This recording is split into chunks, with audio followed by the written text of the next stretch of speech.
আশ্রমে তোমাদের সবাইকে স্বাগত। আজকে তোমাদেরকে দেখাবো পঞ্চম শ্রেণীর প্রথম পর্যায়ক্রমিক মূল্যায়ন থেকে পরিবেশ বিষয়ে মডেল কোশ্চেন নাম্বার 3 ও 4 নাম্বার সেটটি।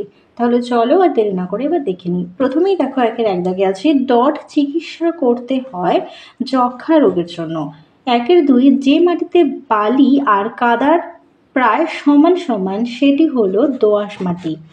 একের তিন বাণিজ্যিকভাবে মাছ চাষ শুরু হয় 1929 সালে। একের চার মানবদেহের সবচেয়ে বড় হাড় হবে ফিমার। একের পাঁচ অস্থি মজবুত করার জন্য প্রয়োজন হবে ক্যালসিয়াম। চলে যাই দুই দাগে শূন্যস্থান পূরণ করো। দুইয়ের এক মাটির সজীব জৈব উপাদান হলো কেঁচো। দুইয়ের দুই অস্থি সন্ধিতে হাড়গুলো লাগানো থাকে লিগামেন্ট দিয়ে। দুইয়ের তিন কেন্দ্র গাছ দেখা যায় পশ্চিমের মালভূমি অঞ্চলে। দুইয়ের চার ত্বকের ওপরের স্তরে রক্তবাহ থাকে না। দুইয়ের পাঁচ হৃৎপিণ্ড হলো শরীরের রক্ত ছড়িয়ে দেওয়া পাম্প।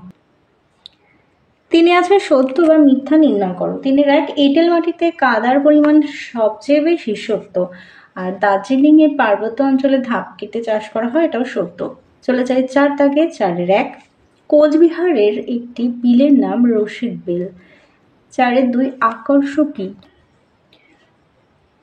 খাড়া হয়ে দাঁড়াতে পারে না এমন বিরুৎ শ্রেণীর উদ্ভিদের কাণ্ড বা শাখা বা পাতা পরিবর্তিত হয়ে যে সুতোর মতো সরু প্যাঁচানো অংশ সৃষ্টি হয় তাকে আকর্ষ বলে। যেমন দেখো করলা, উচ্ছে, লাউ, কুমড়ো প্রভৃতি উদ্ভিদে আকর্ষ তৈরি হয়।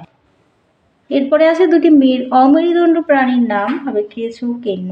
চারের চার কোন উপাদান থাকার জন্য মানুষের চামড়ার রং কালো হয়? দুটি হবে মেলানিন। চারের পাঁচ ত্বকে রোদ লাগালে কোন ভিটামিন তৈরি হয়? হবে ভিটামিন ডি। চলে যাই পাঁচ দাগে। পাঁচের এক পশ্চিমবঙ্গের রাঢ় অঞ্চল সম্পর্কে লেখো। পশ্চিমবঙ্গের মালভূমি অঞ্চলের পূর্ব দিকে এবং ভাগীরথী নদীর পশ্চিম দিকে যে সামান্য ঢেউ খেলানো রুক্ষ সমভূমি দেখা যায় তাকে রাঢ় অঞ্চল বলে। রাঢ় অঞ্চলটি পশ্চিমের মালভূমি অঞ্চল থেকে আগত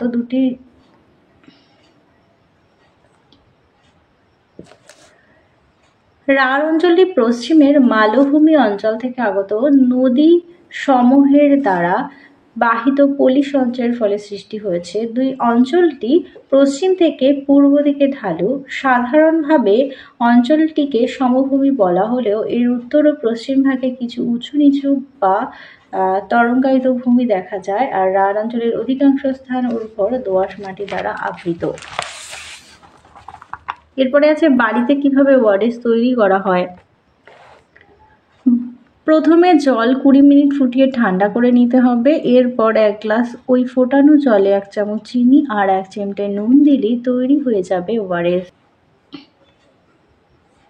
5-এর 3 পশ্চিমের মালভূমি অঞ্চল সম্বন্ধে দেখো।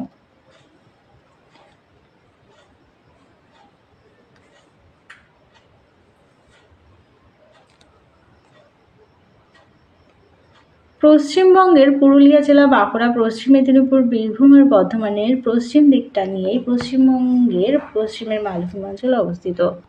এরপরে আছে চামড়ার ব্যবহার ক্রমশ কমছে কেন।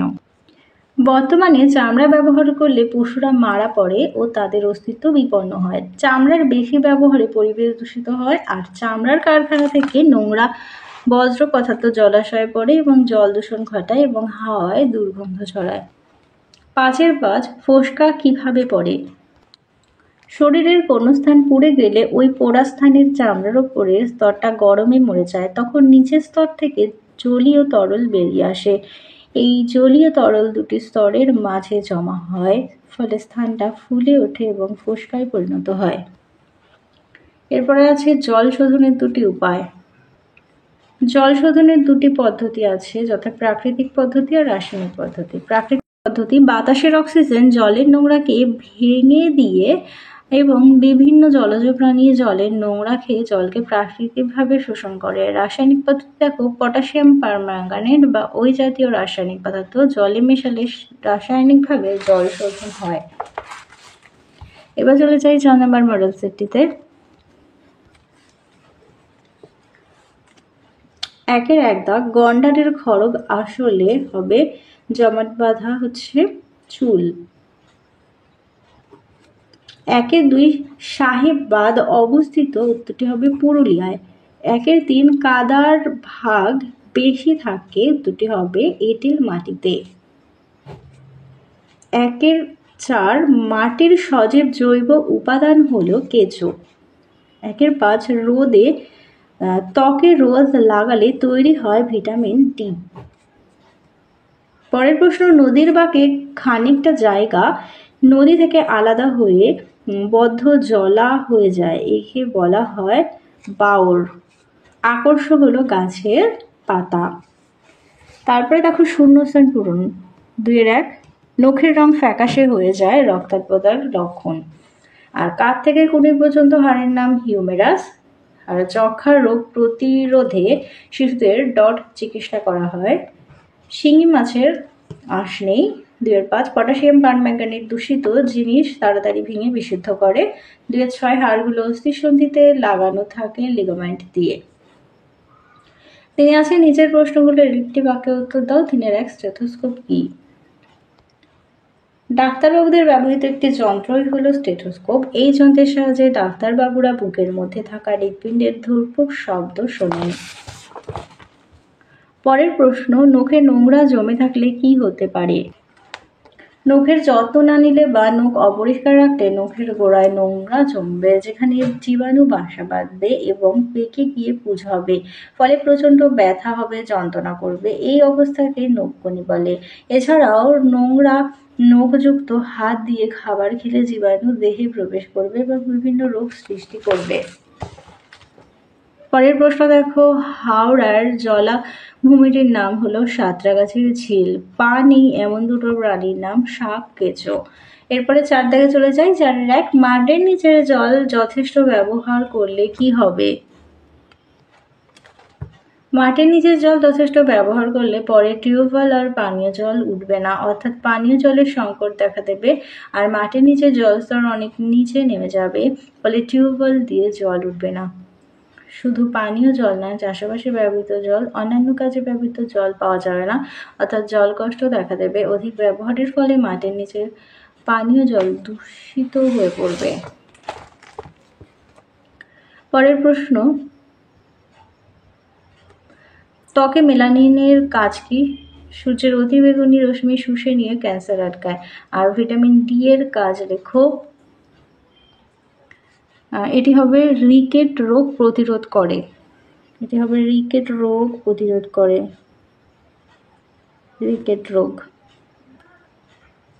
করে। এরপর আছে রক্তের কাজ কি?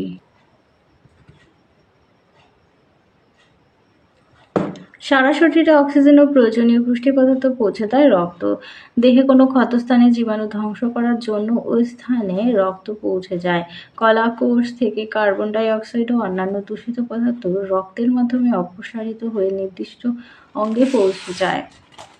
এরপরে আছে 4-4 শকুনের সংখ্যা হঠাৎ খুব কমে যাওয়ার কারণ কি? বাসস্থান ধ্বংস। শকুন সাধারণত বড় প্রচুর ডালপালাযুক্ত ঝাঁকড়া গাছের ডাল বাসা বাঁধে। এই ধরনের গাছের সংখ্যা ধীরে ধীরে কমে যাওয়ায় শকুনদের বাসস্থান হারিয়ে যাচ্ছে ও তাদের সংখ্যা কমছে। আর ওষুধযুক্ত খাদ্য গ্রহণ। গরুদের দেহে ব্যথানাশক ঔষধ প্রয়োগ করা হয়। এই ঔষধ থাকা রাসায়নিক পদার্থ গরুর মাংসপেশিতে থেকে যায়। মরা গরুর মাংস খেলে ওই রাসায়নিক পদার্থ শকুনদের বৃক্ষের কাজ নষ্ট করে দেয়, ফলে শকুনরা মারা যায়।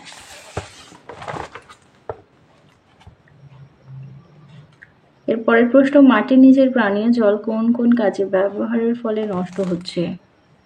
মাটির নিচের পানীয় জল চাষের কাজে, শিল্প কলকারখানার বিভিন্ন কাজে ব্যবহারের ফলে বেশি নষ্ট হয়। পরের প্রশ্ন, ত্বকের নিচের স্তর কখন গরম হতে পারে না?